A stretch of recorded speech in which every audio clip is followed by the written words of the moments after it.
какие-то рабочие, какие-то нерабочие. Поэтому максимально, как увидите, мои ссылки, подпишитесь, пожалуйста. Идем дальше. Итак, Лига свободных наций. Фаузия Байрамова. Ну вот этот робот достал меня шуметь, а. Прочитаем текст от нее или от кого-то. Они колонизаторы, а мы рабы. Татарскую писательницу отшлифовали за слова о независимости. Опять до нее докопались, что ли? Опять до нее докопались. Подписчики попросили о ситуации с татарской писательницей Фаузией Байрамовой, которая снова оказалась в центре внимания властей. На этот раз ее оштрафовали на 10 тысяч рублей за публикации о празднике татарской государственности и независимости Татарстана. А уже надоели уже они. Докопались до нее, а? Наверное, до смерти ее будут, как говорится, мучить. Вы знаете, почему русские не хотят изучать татарский язык? Я сразу скажу, колонизатор никогда не будет учить язык раба. Понимаете, ее слова? Само собой. А башкиртина татарга это не доходит. Почему Татарстан и Башкортостан молчит? Почему у вас не говорят русские на вашем языке? Почему вот здесь я должен говорить на их языке? Почему у них принято это уже автоматически тебе начинает? А узкожопые не хотят. Почему украинцы перекинулись сразу на свою мову? Потому что это чмошный узкий язык, захватчик. Поэтому они резко опомнились, что они украинцы. У русских в генах сидит то, что они завоеватели. Они этого не забыли. Они завоевали, они колонизаторы, а мы рабы. Говорила Фаузия Байрамова ранее. Для Кремля такие взгляды неприемлемы. И Байрамова снова столкнулась с преследованием за свою честную позицию. Поэтому я вам и говорю, вот в начале тех эфиров, которые до этого сейчас кто-то закрывал, я вам поэтому и говорю, что этому иранцу я тоже пытался донести правильную тактику жизни, но ему это не понравилось, и поэтому он получил, как говорится, по заслугам. Исходя от этого, что я хочу сказать, узкожопые, вон, дети дерутся, узкожопые тоже также должны получить от башкиртов и татар по заслугам. Мы должны настучать им по башке, рано или поздно. Женщине 75 лет, а ее тягают по судам за слова о родной земле. Если у вас есть материалы, которые стоит осветить, пишите нам личные сообщения, мы всегда готовы поднять важные темы. Лига свободных наций. Каналы закину, чтобы вы понимали, что молчание это трусость. Молчать не нужно. Молчать не нужно. В крайнем случае вас что могут сделать? Жанагызны алырга могут. Всего лишь. И то, если Аллах Та'алям разрешит этого им сделать. И чтобы это сделать, для них он должен еще духа дать, чтобы у вас взять вашу душу. А если вы, как говорится, идете на своем, вас никто не сломает. И вы должны быть сильны в этом, в своей тактике. Что башкирт хам татар теле, у бизнен телебез. И вы должны это придерживаться. Надеюсь, меня слышно, я уже орать начал, тут шум какой-то начал. Вот этот чертовый робот еще шумит, блин. Зараза. 1000 раз моет полы, блин, в одном месте. Сволочь. Идем дальше.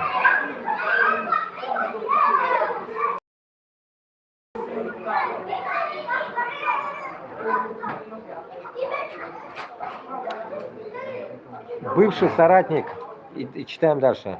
Бывший соратник Хабирова и экс-спичрайтер Путлера этого сраного, а ныне политолог Аббас Галямов, ну чмо этот Галямов и что он хочет, все чаще стал говорить о распаде РФИ.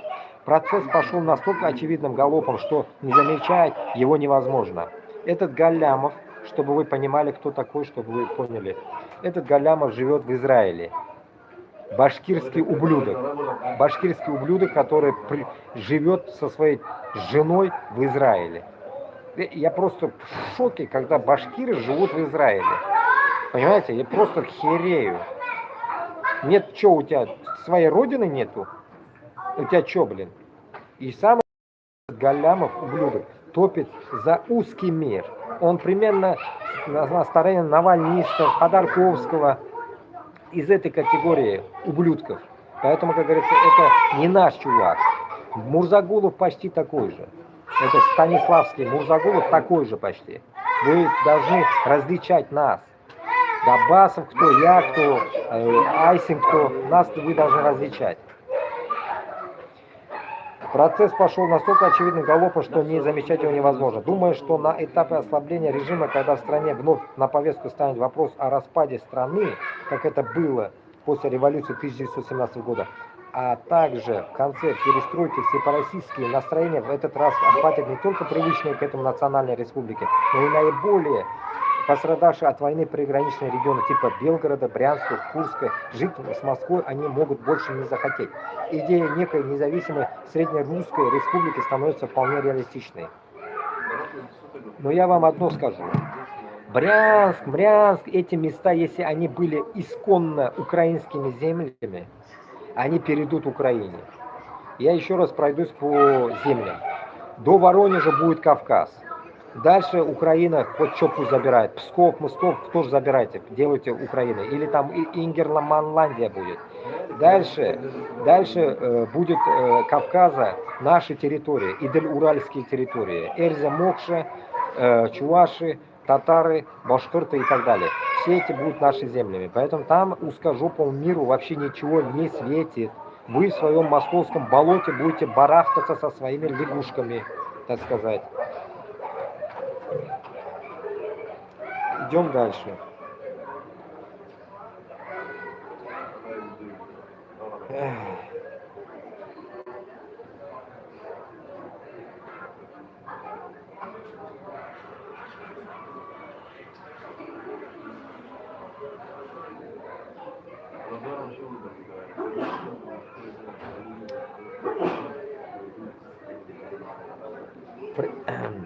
Признание спецслужб трагедию в Норд-Осте случилось, чтобы подставить чеченцев.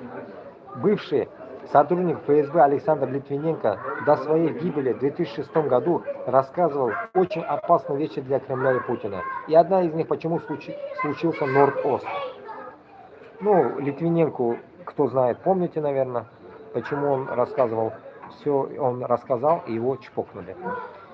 Поэтому Рашки невозможно правду. И даже в этой стране сейчас становится мне очевидно, что я приехал в вторую Рашку. Поэтому я считаю, что если будут какие-то наезды против меня вот здесь еще дальше, я, как говорится, должен буду, так сказать, брать, наверное, адвоката и мороситься с ним. По-другому никак. Поэтому, как говорится, очень тяжело жить за границей, в чужой стране и диктовать, получается, свои условия. Поэтому под дудку ихнюю я не собираюсь жить. Если им не нравится, пусть меня выпроваживают, и я поеду в другую страну. Вот и все. Я им на интервью об этом говорил. Если будете канифолить мозги, просто мне скажите заранее, что goodbye, аривидерчи, и все, я поехал в другую страну. Чихал я нахрен, как говорится, здесь жить как этот, как, ну, как будто бедный родственник, да, можно так сказать. Студентов из Бирска погнали в зону боевых действий ради пиара Хабирова. Под видом волонтерства вчерашних школьников командируют в зону поражения на территорию, куда регулярно прилетают украинские ракеты и снаряды. Ведь никто не думает, что ребята туда поехали добровольно. Кстати, а в случае гибели или ранения, какие выплаты и льготы получат родные этих волонтеров? Вот тебе и нахрен. Башкирский батальон студенты Бирского медико-фармацевтического колледжа отправились в Луганск для оказания медицинской помощи раненым бойцам. Вот вам пример того, что Хабиров – это чмо, которого мы должны будем снести. Вот вы должны это понимать прям раз и навсегда. Как-то так. Отправил, получается, всех на войну, еще теперь приплюсовывает медиков. Ну, хазары это каста.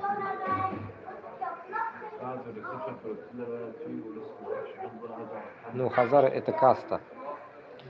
Ну, не знаю, кто это, но черти те еще, блин. Они тоже. Яхуды. Ибучие.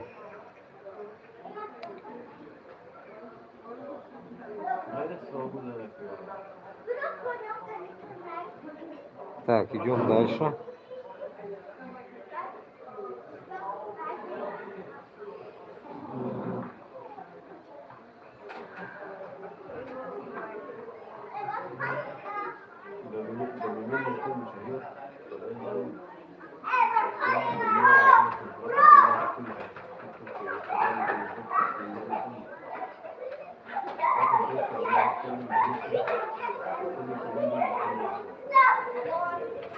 Так, это будет звучать на башкирском языке. Постараюсь прочитать его без ошибок.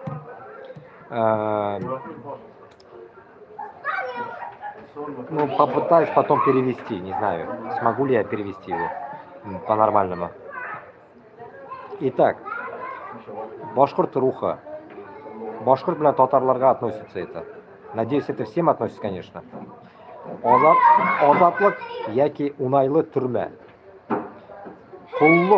Куллык психологияга безнең бергәлектәге соңгы дискуссиялар бик авыр теманы асты.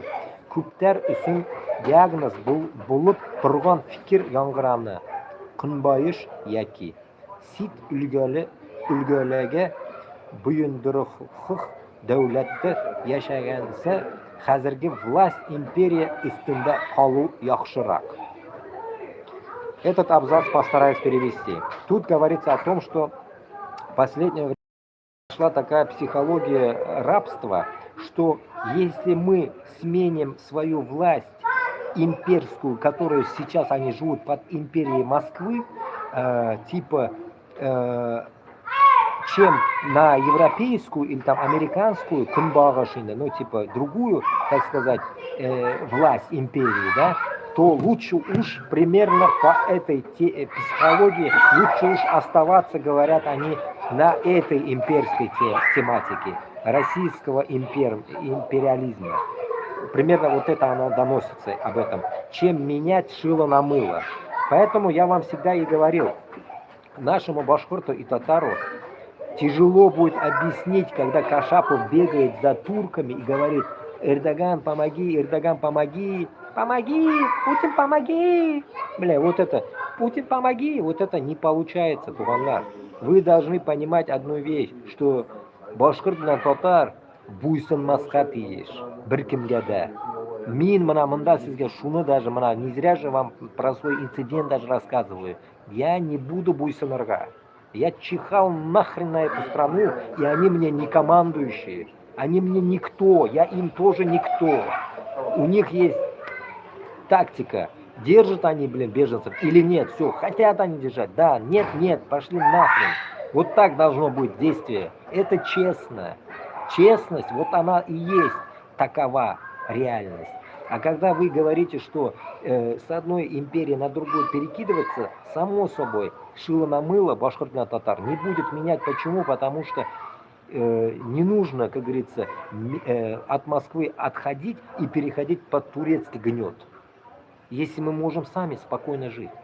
Понимаете? Поэтому наша задача выйти из Москвы имперской и не прибегать, как говорится, к турецкой империи, а жить сами самопроизвольно, свободно. И у нас все позволяет. У нас все ресурсы позволяют торговать всем миром. По тем траекториям, которые я еще говорю, увеличим мы свои земли, Башкортостан и Татарстан, мы увеличим все земли свои. И исходя от этого у нас будет ресурсов херова туча на всю жизнь, так сказать, наших поколений. Поэтому нам где-то что-то там бояться нечего. Нам вообще кутак куерга керек. Вот и все. Положить на всех и смело жить дальше. Не надо очковать. Вот это ваше очковство и приводит к этому, понимаете? Вон я тоже 3 месяца терпел этого иранца-засранца. И чё? Потом получил он, порвал я ему футболку, пошел плакаться. как говорится, стучать на меня. Еще с этого. Все. Вердикт то, что, блин, терпеть не нужно. И не быть терпилой. Дальше читаю. Был идеологик Стокгольм синдромының классик мисалы. Тұтқын камера стеналары артындағы билдехезліктен қорқып үзін басып алусыны ақылау башлаганда тап ұша хәл күзетілә. Переведу. Это, как бы говорит, идеология стокгольмского синдрома. Это когда ты живешь в вакууме, и ты не знаешь, что там за стенами, и ты боишься выйти. И вот в этом синдроме Башкортостан, Татарстан, Дагестан, Чечня, все живете в этом синдроме. Стокгольмский синдром, выйти, бояться из этого вакуума. Исходя от этого, у нас получается вот эта дичь, то, что мы не можем избавиться. И на это вам пример показала Украина. Она захотела выйти из этих синдромических, так сказать, показателей стокгольмского синдрома. И вот что получилось. Война 4 года. Понимаете смысл? Поэтому, исходя от этого, наша задача положить член, как говорится, партии, так сказать, на эту Москву и выйти в независимый полет Башкортостана, Татарстана, Дагестана и Ичкерии и так далее. Вот наша задача, а не сидеть в этой патологии стокгольмской, то, что там снаружи нас убьют, сожрут или что-то в этом роде. Поймите одну вещь, мы, как говорится, кочевые племена в истории, мы Аттила, мы скифы, мы дно, так сказать, этой земли, мы из дна этой земли вышли. Кто нам что сделает, поймите. Просто вы сами себя загнали в этот синдром стокгольмский, квадрат, и вы боитесь выйти наружу. Понимаете смысл какой? Чтобы вас там что-то там не произошло, там, я не знаю, что вас беспокоит, я не могу понять. Что вы не сможете дальше ложку поднять, кушать себе сварить? Или что? Или там быка зарезать? Или там мясо, как говорится, раздобыть себе? И что? В чем прикол ваш? Или вы до такой степени стали такими, как говорится, мескинами, которые в Башкортостане, Татарстане ничего не видели, все, вот вы одичали там внутри, и вы не можете без управления Москвы жить. Что вам нужно? Надо будет, я буду над вами управлять. Чего вы боитесь? Управлять будем мы все вместе. Понимаете, проблем нету здесь. Управление не в этом дело. Дело в том, что ты сам собой начни управлять. И ты будешь потом управлять Башкортостаном и Татарстаном. Над тобой не должно быть хозяев. И это я вам доношу уже, я не знаю, 3 года.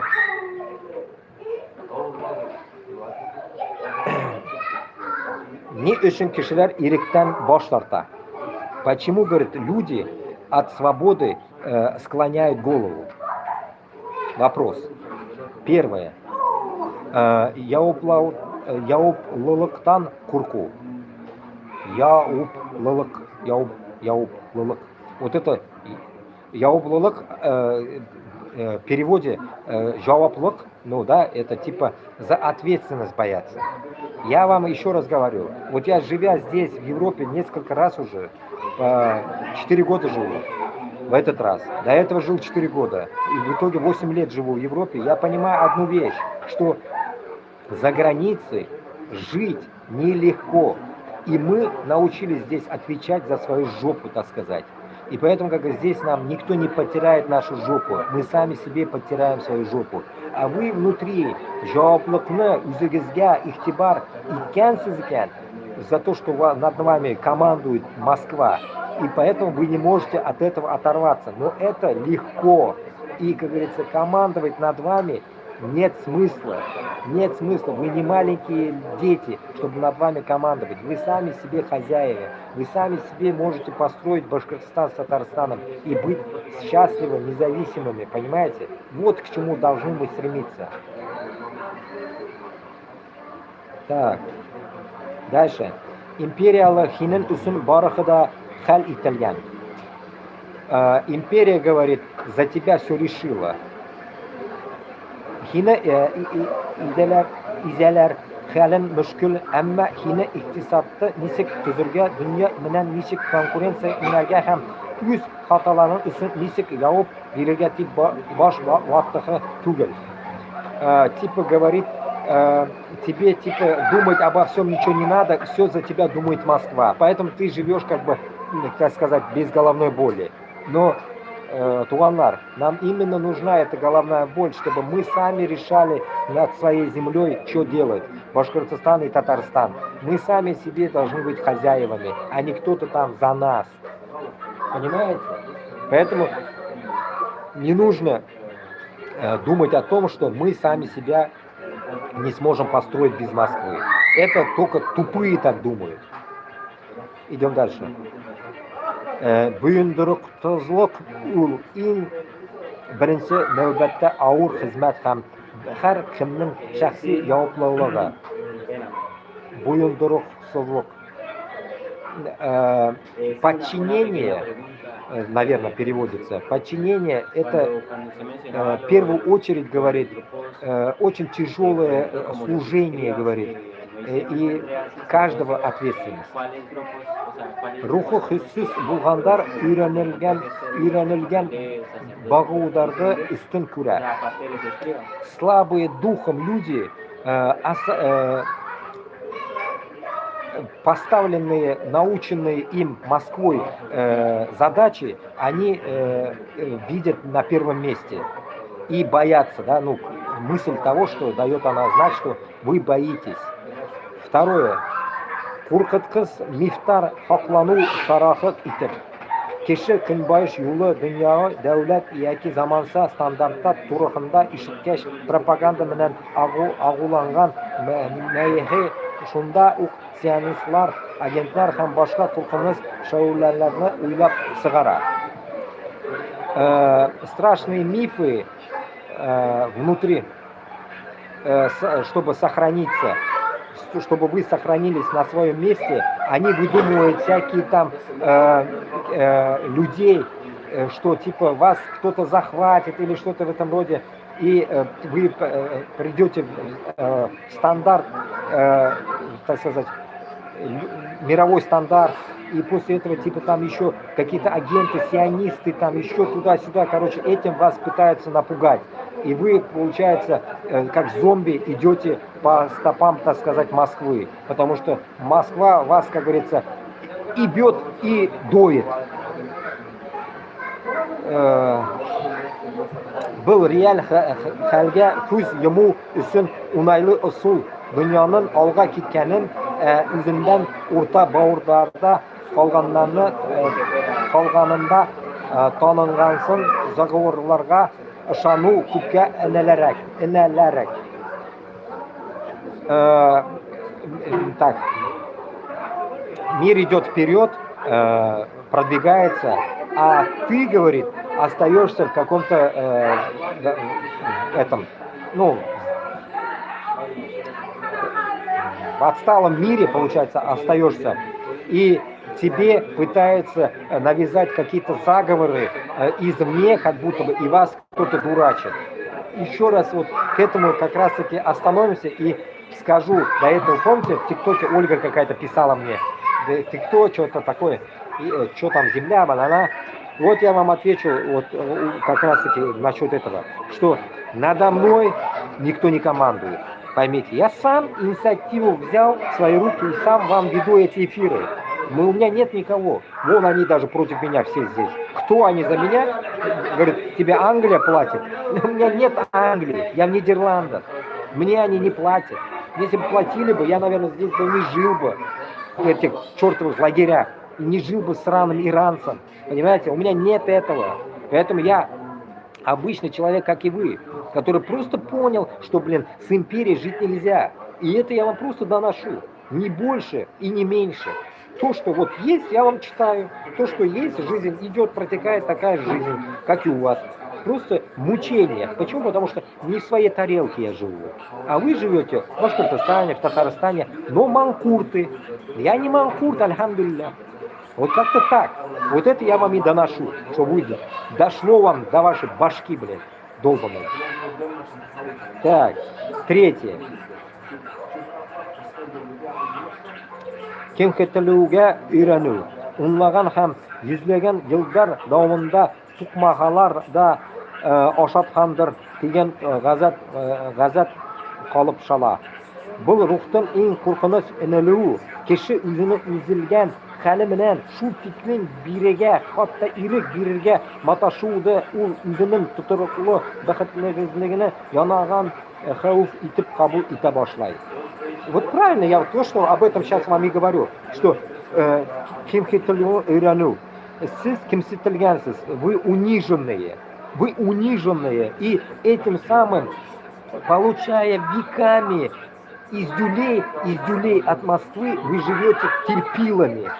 Вы живете таким образом, и вы сломленным духом народ, башкиртов и татары, которым мы хотим вам пробудить. И тут он говорит, мы вам пытаемся донести это, но вы игнорите нас, блин. Чертям собачьим. Какого хрена вы до такой степени стали трусами?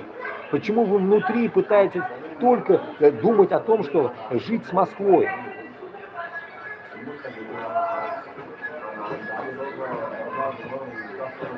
А нас видите врагами. Примерно так перевел. Асанында Кунбайш кибе тигенабыз Ниул. На самом деле, говорит, западная сторона, что это? Бұл сит ирләрнең власы түгел.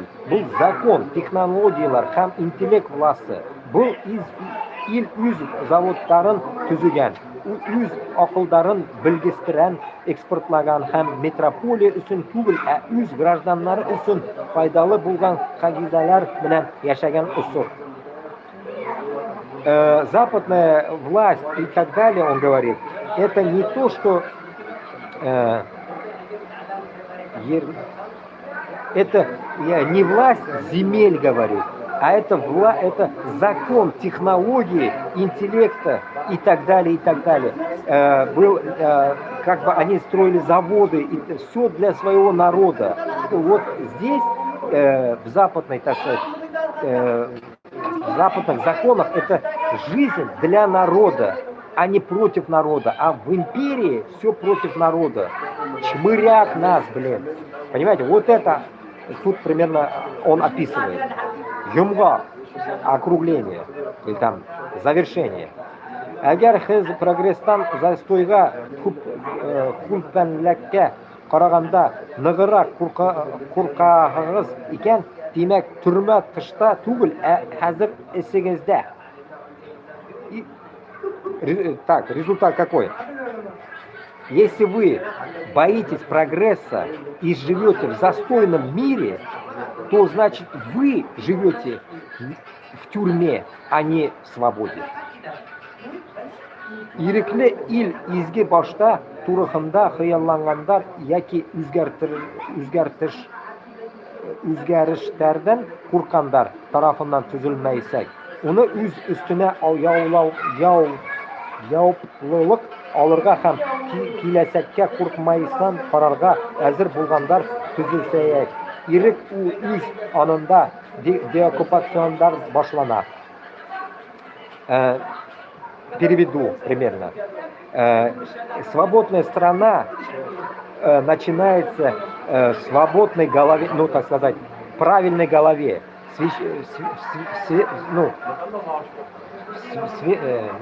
Изгелек это святой, что ли, в святой голове. Ну, как-то перевожу странно. Короче говоря, те, которые мечтают о свободе, они рождают, так сказать, примерно вот эти темы, которые хотят донести для своего народа, что в свободной стране жить лучше, чем в этой сраной российской тюрьме. Вот примерно так.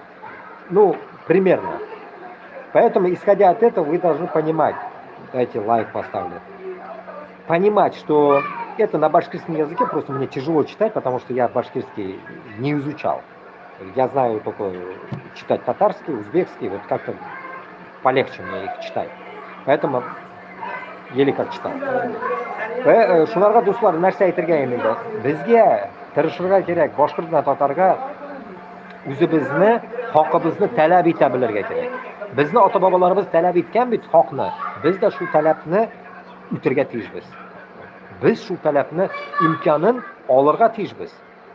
Biz shuni so'rib olirga tejmiz. Kerak bo'lsa yo'lqib olirga tejmiz. Kerak bo'lsa yuraginda tortib olirga tejmiz. Mana shunday kuchli bo'lirga tejmiz biz, понимаете? Они маразматиками, трусами. Идем дальше. Аспекты. Путин, он вытащил Россию из 90-х. Где ты пейджер купил? Сейчас на карте покажу. Это уже прикол пошел. Скоро вы точно будете хуже, чем в Афганистане. В Афганистане есть интернет, телефон, все есть. Но вы будете еще хуже. На дне, в жопе Путина.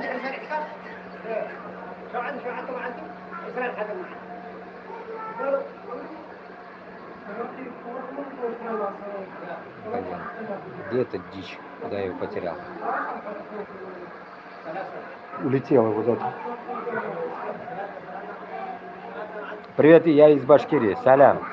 А ты не остала в мире, остаешься, убежал из стран Европы и радуешься там, да ты себя начни. В каком смысле я не отсталом живу? Я еще, блин, в продвинутой Европе живу. На фоне там на арабском что ли говорят? Ты русский? А что, на русского похож, что ли? Ты херей над вами. На русском башкир можешь читать, нет? Я и то на ломаном прочитал. Ты, говорит, русский? Элленди амаузлар утра. О чем базар нәрсә булды? Бір нәрсә булганы юк. Урысларда сыгырга кирәк. Ничего не поменялось. Урысны сыгырга, Москваны сыгырга, Путина сыгырга. Ничего не поменялось. Мы в том же репертуаре.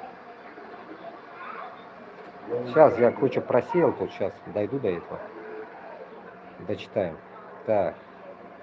А ну вот, из-за отключения, где там ушлепки узкожопые, из-за отключения интернета москвичи начали скупать пейджеры, бумажные карты и рации. Классно живете, а? Скоро будете читать, вот так, бумага у вас будет стоять, как это, блин, опять, где этот потерял. У вас будет скоро вот, видите как? Видно, не знаю. Скоро у вас будет вот так, короче, вместо навигатора у вас вот так будет карта Москвы. И будете ездить. Так, жена, поставь сюда точку. Куда? Где пробки? Где пробки? Вот так будете ездить скоро, понимаете? А почему? А потому что у вас же этот путиносос сраный. Он же вас любит так. Так любит, что прям вы будете скоро рисовать карту, блин. Вышивалки будете делать из карты. Карту вышивать будете. Ага, так, новое метро. Они сами даже не знают, как ездить там. Но у вас будет карта бумажная. Охренеть! Спрос на них за последнюю неделю вырос на целых 73%, сообщает Лента.ру. О, скоро начнется издание «Известия», газета «Правда», СССР. Будет скоро у вас все, вот это будет. Карты печататься. А я же первый раз, когда приехал в 2007 году в Москву, тоже по бумажной карте ходил. Ну, где это, как Шурик с этим, операция вот эта, или там, как кажется, пленница. Так, где тут это, вот так я ходил, искал. Метро Ленинский проспект, метро там, Черкизона. Охренеть, дичь конкретная, блин. А тут думаю, блин, никому не могу написать, никто не сидит, блин, в Ютубе, зараза. Вон 3 человека в Ютубе, в одном один вообще, никого нету, блин. Дичь, блин. У вас интернета нету. Вот, конечно, у меня, как говорится, никто не смотрит меня. Как вам, блин, писать азбука Морзе, что ли? Отправлять буду. Свобода Башкортостану, свобода, та-та-та-та-та-та. Вот так придется писать скоро. Дело не только в Путине, брат. Весь русский народ одичал и обнаглел. Ну, значит, всех надо раком ставить. Всех. Мы, как говорится, иншаллах, придем, всех раком поставим. Башкортостан, Татарстан мы зачищать будем от несогласных. Не хотят независимости. Уйо, Москву. Кульметово, Кигинский район, введен карантин по бешенству. Соответствующий указ подписал глава Башкирии Ради Хабиров. Вот еще скоты убивают. Зачем вот это, вот вчера увидел в новостях, скоты режут, в Сибири везде. Ящур, мащур, херащур. Что за херня, блин? Голодомор хотят устроить, мне кажется. Мне кажется так. Хотят создать голодомор опять. 2026 года. Голодомор Сибири, Башкортостана. Очагом заболевания признано личное подсобное хозяйство на улице Ленина. Неблагополучной зоной объявлена вся территория населенного пункта. В границах очага запрещено лечение больных животных, их ввоз и вывоз, а также посещение посторонними и снятие шкур спавших особей. В деревне проведут обязательную вакцинацию всех восприимчивых животных, а здоровых изолируют. А в Сибири вчера в новостях сказали, всех мочить будут. Столько сожгли уже, говорят. Убивают животных. Нет, лечить, убивают животных. Ненормально. И самое интересное, во время Рамадана это происходит у вас. Вам не кажется странно? Что, жертвоприношение, что ли, у русских? В голову моча ударила?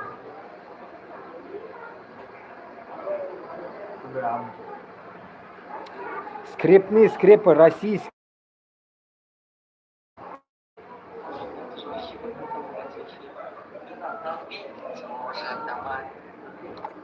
Слушай, ну это же вообще какой-то мразь вообще. Не надо, отбейте его уже дома. Не дай ему дожить еще эти 1,5 года. Добей. А что рассказывает? Мне Александр, я же написала. Что-то плохо слышно. Говорят, пусть справку несет, мало ли. В ролике звучат голоса директора школы 44 Анны какой-то, ее заместитель Нины Шас. Утверждают, что подписчик телеграм-канала Регион 70, где была опубликована запись. По информации канала, который обсуждают, на запись пользуются уважением любых родителей учеников. Департамент образования Томска инициировал проверку, сообщил аккаунт мэрии города в одном из регионов телеграм-каналов. Руководство школы ситуационно не комментировало. А что было-то, я не понял. Начало сейчас прочитаем. Учителя Томской школы травят тяжело больного коллегу.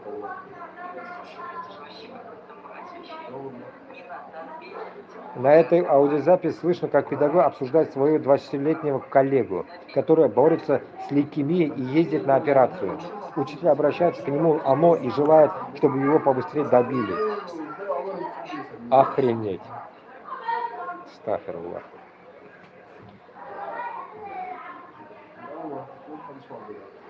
Дичь, короче. Что я услышал, что я прочитал, а? Ужас. Короче, какого-то больного учителя, учителя и директор чмырят, сидят и пытаются добить его. Охренеть. Чтобы быстрее сдох. Исполнитель Юрий Стрелкин, исполнитель патриотических песен и активист, исполнитель песен про СВО и патриотизм, возмущен, что молодые люди слушают то, что им нравится. Вот же сволочи. Что за дичь? Фактически мы столкнулись с культурным дисбалансом. Это когда коммерческий алгоритм, который существует на площадках, на музыкальных платформах, продвигает то, что вызывает быстрые эмоции, а не то, что формирует зрелые ценности. Почему так происходит? Причина очень простая на самом деле. Алгоритмы платформ, которые вот российские, даже наши платформы, они продвигают контент, который вызывает очень быстрый отклик у молодежи. Соответственно, провоцируют обсуждение, как следствие становится вирусным контентом, поэтому молодежь хочет писать такие песни. Молодежь хочет слушать такую музыку, которая быстро заходит, как они говорят. В результате социально значимый контент, песни о войне, соответственно, там о народах России, они практически не получают никакого продвижения в наших социальных сетях и на наших, в том числе, российских платформах. Нахрен вы нужны? Песни Ларга Скутсубера Керекма. Конечно, как говорится, что теперь будут запрещать, что нам слушать, что ли? Это как раз таки звоночек: на башкирском не слушай, на татарском не слушай, слушай только на русском. Понимаете, вот как оно будет звучать, блин. Оно вот новыми красками будет звучать вот таким образом. Поэтому вы дальше будете терпеть? Или вы все-таки уже нас услышите, Башкортостан и Татарстан? Или как у вас вообще это будет происходить? Исходя от этого, я понимаю, что скоро у вас будет вообще мощный коллапс, то, что вам все запретят. И, конечно же, наша надежда на то, что вы наконец-то, может, встанете на революцию. Встанете и пойдете на Москву. С вилами, с лопатами там, или там какими-то этими вибраторами. Я не знаю, что вы в руки возьмете, но куда-то уж пойдете и с чем-то пойдете, наверное. Или голыми руками пойдете, я не знаю. Но самое главное, что надеюсь, что это уже вас точно будет, как говорится, долбить во все щели. Надеемся. Так что давайте будем, как говорится, делать дуа, чтобы народ проснулся вот после таких закручиваний гаек, прям, чтобы у вас интернета не было, ничего не было, все, закроют вам чертям собачьим, и все. И будете жить в вакууме, так сказать, в собачьем будке. Соловьев назвал тварями и призвал привести в чувство жителей Брянска, которые снимали удар по городу, жаловались на отсутствие ПВО и выслали видео Шариева. Ой, опять этот Гондурас начал писеть там, блядь. Не будем этого чмо слушать, ну, короче, кратко вы поняли. Обезьяна, да, обезьяна та еще. Соловей, разбойник, чмошный яхут. Так.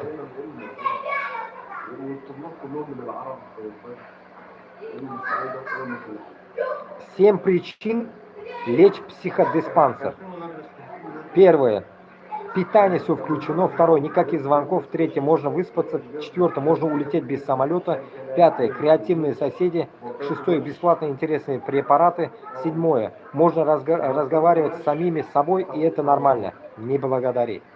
Это конкретный подкол для тех манкуртов, которые тоже вы живете в вот таком же психодиспансере в Башкортостане, в Татарстане, которым все, как говорится, до лампочки, лишь бы, как говорится, был Путин жив, и вы будете с ними, как говорится, чтобы целовать ему яйца. Так, идем дальше. О, вот началось. Вот уже поубивали. Вот, все, кончают скот. Все, началось. Ветеринары вырезают скот в селах Сибири. Ну, вот вчера я то, что видел. И Поволжье. Люди теряют стадо и последний заработок. К сельчанам приходят во дворы с полицией, забирают скотину и сжигают. Официальная причина – вспышки бешенства и пастереллеза. Жители говорят, животные здоровы. Недовольные в Новосибирской области уже перекрывали дороги. Люди встали перед кранами грузовиками, которые ехали за коровами и другой живностью. Технику не пустили. Машины собирались вывозить животных на утилизацию на предприятие «Сибирский колос». В селе Казиха хозяева показывают стадо, коровы едят, ходят, доют молоко. Семьи сами пьют это молоко и едят мясо. Никто не болеет. Многие живут только за счет хозяйства. Работы, по их словам, почти нет. Если скот заберут, детям будет нечего есть. Да, там я видел женщину, инвалид, наверное, здесь есть оно, нет, не знаю. Говорит, что у меня ребенок инвалид, говорит, мы на этом живем в хозяйстве. Так что вот так вот. Кешине Манашулай была маскинляка китраинда. Делают, короче, бомжей с вас. Все заберут у вас и будете сосать, как говорится, топор. Русский топор, блин, пригожинский. Люди требуют анализа и экспертизы. Вот то же самое. Я тоже хотел требовать экспертизы от этого иранца-засранца, ублюдка этого. Где у него там побои или что там он там ныл, плакал, блин, то, что порвалась у него футболка. И никто мне не дал эту экспертизу. Понимаете? Вот как, в какой стране приходится мне тоже сейчас тут чалиться, блин. То же самое и у вас. Видите, коровам экспертизы не дают. Говорят, что у них животных даже не брали пробы. В селе Новоключи с начала февраля перебили более 1000 голов, и только за вчерашний день 140 коров и 3 верблюдов. Скандал вспыхнул и вокруг племзавода «Ирмень». Массовый убой его не коснулся. Председатель хозяйства сидит в аграрном комитете заксобрания. Жители спросили у главы района Олега Орла, почему их коровы режут, а завод болезнь обошла. Чиновник ответил, что на предприятии все под контролем, а дорогу к нему закрыли, чтобы не занести заразу. А мне кажется, знаете, почему режут? Мне в голову пришло. Потому что мобилизацию не хотят врубать. Сейчас мобилизация же будет скоро у вас. И вот как раз всех сейчас голодомором покормят, скажут, ой, жрать нечего. А, идите на мобилизацию. Понимаете? И вот так вы на мобилизацию пойдете. А как вам пойти тогда? пеньком под зад вас не вытащить. Как вытащить? Вот теперь так будет. Жены скажут, блин, моего инвалида надо лечить туда-сюда. Все, иди на мобилизацию, 200 тысяч будешь отправлять. И все, и вы пойдете на мобилизацию, потому что жрать нечего. Корову нету, ничего нету. Все, вот мобиками будете, живые, как говорится, сначала корову чпокнут, потом вас чпокнут. Так что вот как-то так. Терпилы, будете жить таким образом. Пензенская область, у жителей изъяли 128 голов скота. После этого семейственно жаловались, что туши 2 дня валялись около могильника и растаскивали дикие животные. После 2 дней они решили сжечь скот, но он не прогорел до конца. Сельчане говорят, что ветеринары сами путаются в диагнозах. Скот называют зараженным спальтеризоном, но делают вакцинацию от ящера. Иногда болезнь объясняют вирусом неясной этиологии. Все продолжается с начала февраля. Следственный комитет начал проверку. Минсельхоз обещает компенсацию, но люди отвечают просто: деньги стадо не вернут и детей ими не накормишь. Конечно, целое стадо чпокнули, блин. Ой, хайванлык, мен аптырмын. Не было беды, вот беда вам. Житмәгән шул. Мобики, мы тут про мобиков, теперь ваш скот будет забирать. Я тут все ору, Башкортостане, Татарстане должно быть хозяйство у людей. И я говорю, в независимом Башкортостане, Татарстане будет хозяйство и так далее, а тут ваш скот уничтожают. Вот вам правительство. Рахат машунды правительство яшарга. Мен сизге что толкую, они вам что делают? Вживую делают. Ой, блин, просто дичь.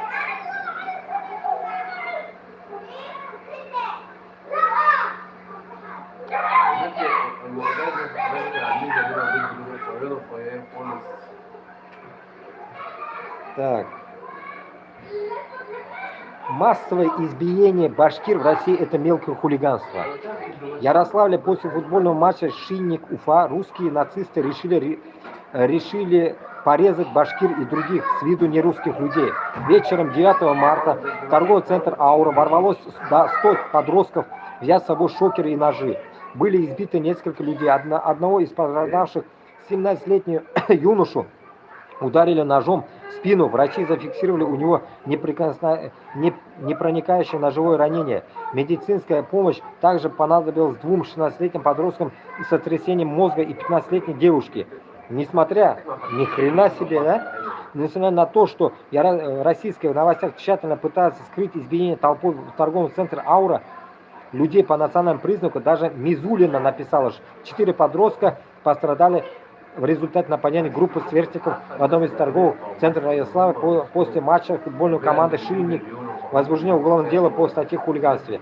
Все так, но можно подумать, что Шинник играл сам собой, а не с башкирской командой. Нельзя же писать, что избили башкир, а на камеру показывать раненых тоже нельзя, а не то в Башкортостане будут новые недовольные. Видите, вот что случилось? Видите, я от новостей отстал, блин. В Башкортостане, вот, как говорится, поехали, блин, получается, эти болельщики. По сообщению, после драки часть подростков направилась в магазин «Магнит» на проспекте Толбухина. Там ни русских не нашли, украли алкоголь и устроили погром, бросая тележки с сотрудниками с магазина. И опять же, нацистам меняют только хулиганство. Помашут пальчиком и, мол, можете бесстрашно резать башкир и дальше. Ну, дальше хорагасында мына Башкортостан. Дальше, молчите дальше. Че, как говорится, пусть долбит нахрен. Айтап тұрам бит енді, скоро СВО-дан қайтқаш, вообще пипец будет всех долбить. И что, будете дальше молчать? Не грузит, короче, видосики. Вот здесь вроде вот про них это. А что им лица-то закрывает? Долбить надо их, блин.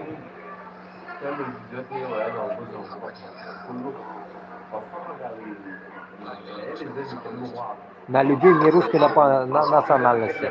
На кого? Вот дичь. Сейчас закину себе тоже в группу. Потом я его выкачу оттуда, надеюсь. И закинем потом везде, чтобы завирусило это все. Ну вот, пока сейчас не грузит, тяжело, короче. Ну вы поняли, можете зайти Куштабайрам посмотреть. Так что вот так вот. Так что узкожопые расслабились в России. Поэтому башкир-татар должен подняться уже. Подняться и долбить этих мразей. Этих мразей надо накло всех сажать. Понимаете? А не сидеть сложа руки.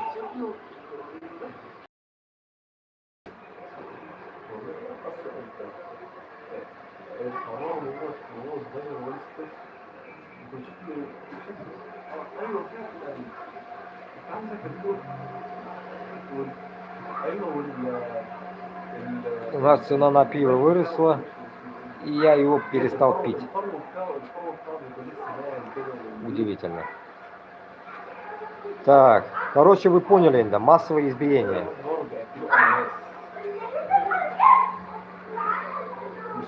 Так, идем дальше. Россияне устали от интернет-медиа. Прогнозисты из Курултая Башкортостана предрекают отказ от соцсетей и возврат к газетам. Ой, блин, газеты оқисызмы? Россияне все чаще отказываются от использования соцсетей и возвращаются к традиционным СМИ, заявил депутат Госсобрания Курултая Башкирии. Президент Комитета по развитию Института гражданского общества, информации, политики и делам религии Рустам Ишмухаметов. Кукаем. Это что за Рустам, блин, Адаш? Черт нахрен. Мана без киргашек мана ликвидировать сразу. Сразу мана башын алып шиирге бу хайванны. Мразь. Что за мразь, блядь? Вот эта мразь лысая, блядь. Лысая мразь, блядь. Запоминаем, блядь, этого ублюдка.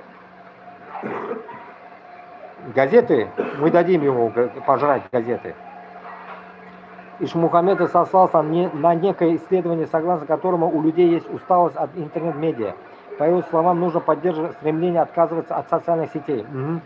Люди старше 55 лет уже не пользуются интернетом, они не заходят в соцсети. Идет переориентация источников получения информации, возврат к печатной информации, потому что здесь отсутствует не то, что фейки, а даже возможность фейков. Информационная война – это тоже определенные такие тенденции, которые нужно понимать и обладательно поддерживать, сказал Ишмухаметов.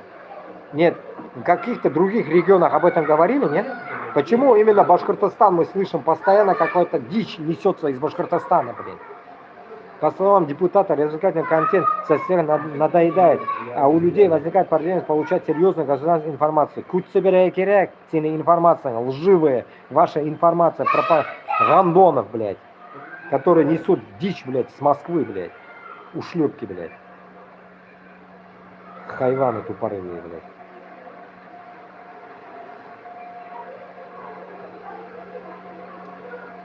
Так, идем дальше.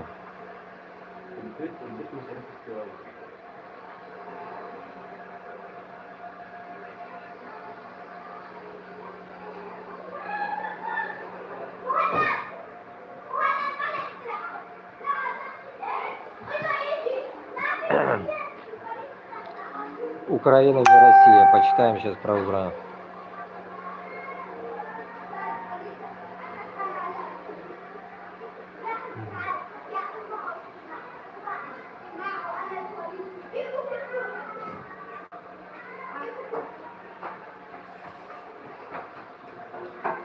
Кирилл, пошел, как говорится, на 3 буквы, ладно?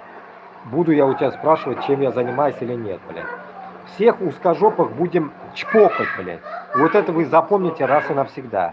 Когда Башкортостан, Татарстан дойдет до пункта независимости, мы к этому идем. Вы, как говорится, в своем Москве будете жить, блядь. Так что имейте в виду, Башкортостан, Татарстан будете освобождать. Не нравится независимость наша. Goodbye. Как сообщает Axios, на встрече в Белом доме 18 августа 2025 года Владимир Зеленский предложил Дональду Трампу сотрудничество в сфере противодействия иранским дронам. Все просто. Тогда Трамп, видимо, решил дать подзаработать на дронах перехватчика своей семье, не желая делиться прибылью с украинскими производителями. Но задача для них оказалась абсолютно неподъемной. В результате, как пишет The Wall Street журнал, сыновья Трампа, Дональд Трамп младший и Эрик Трамп, чтобы стать БПЛА подрядчиками для Пентагона, теперь планируют выкупить украинских производителей дронов или приобрести у них лицензии на производство по украинским технологиям.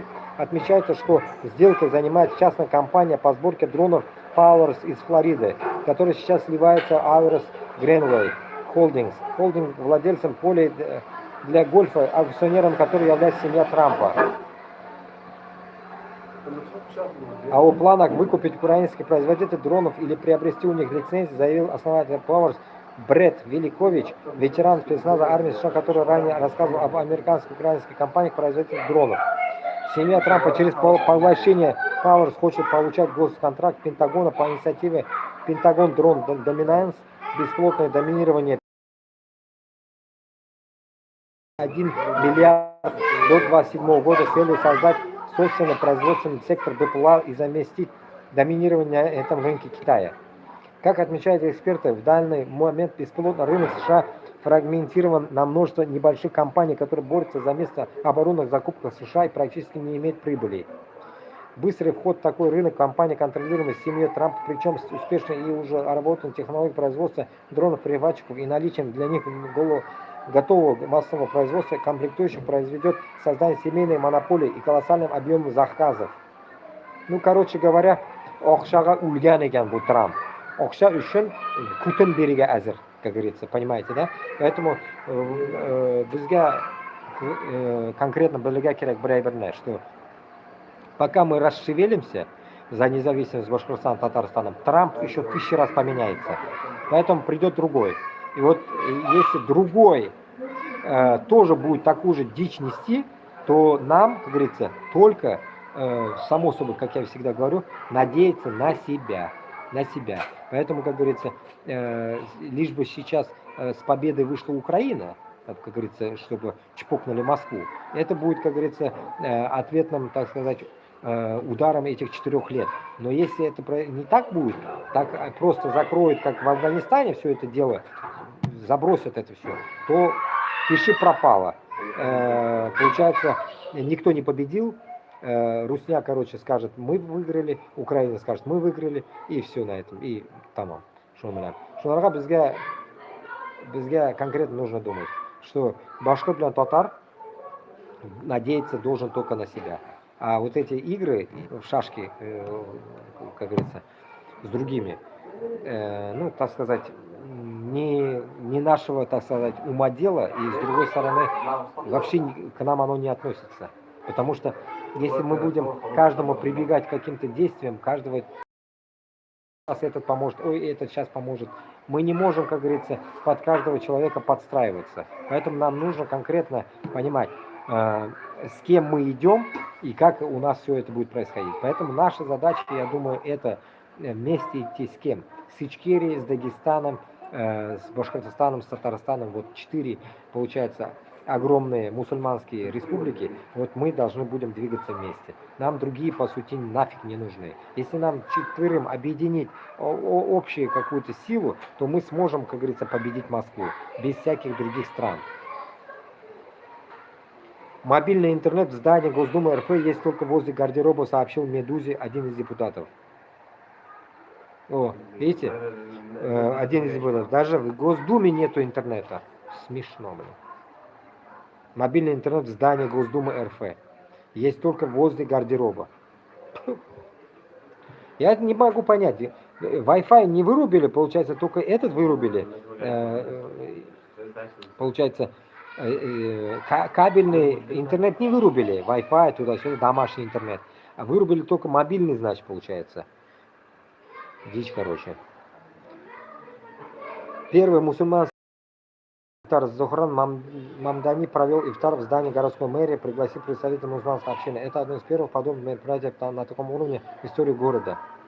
Но я, после того, что я уже увидел, я уже больно не тащусь об этом. Знаете, вот там мусульмане в Нью-Йорке, и что с этого? Шкура продажная. Понимаете? Человек, который играет, как говорится, в двух ролях,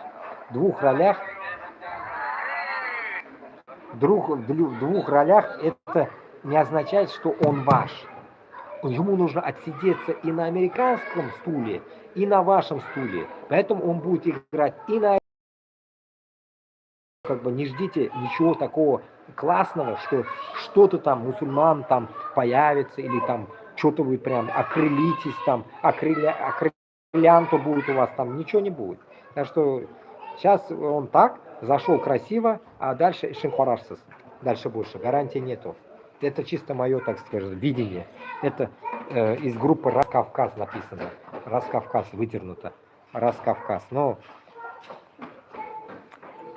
я порой уже перестал даже больно доверять, знаете, кому? Этому, которого я хвалил, радовался в прошлом году. Этот Аль-Шара, сирийский президент, новый, Аль-Шара. Даже ему перестал я радоваться. Почему? Потому что мы увидели, получается, его какие-то моменты странные, движухи странные увидели, лицемерные. Почему? Потому что за все время что-то я не увидел, почему-то он палестинцам не помогает. Вы видели, чтобы он палестинцам помогал? Что-то я не вижу. Понимаете, уже сколько времени прошло, он уже все закрепился на посту, он президент, его приняли, все. А почему он не помогает? А потому что он сидит на двух стульях, то же самое. Ему просто добро дали, мне кажется, сверху сказали, так, возьми, короче, и сиди на жопе ровно, не рыпайся. И все, ему так сказали. И это как бы мне доходит через какое-то время, да, грубо скажем, через год мне это доходит. Почему? Потому что люди переменчивые жестко. Поэтому вот этого я и боюсь в своих действиях даже. В своих действиях, чтобы мы тоже не поменялись. Понимаете, мы тоже, чтобы мы не поменялись. Поэтому наши усилия должны быть только для нашего народа. Если даже мы будем меняться, только для своего народа мы должны меняться, а не для кого-то. И никому мы не прислуживаем, и никому мы не обязаны служить. Как-то так. Вот 1 час я сейчас вот этот YouTube закрою.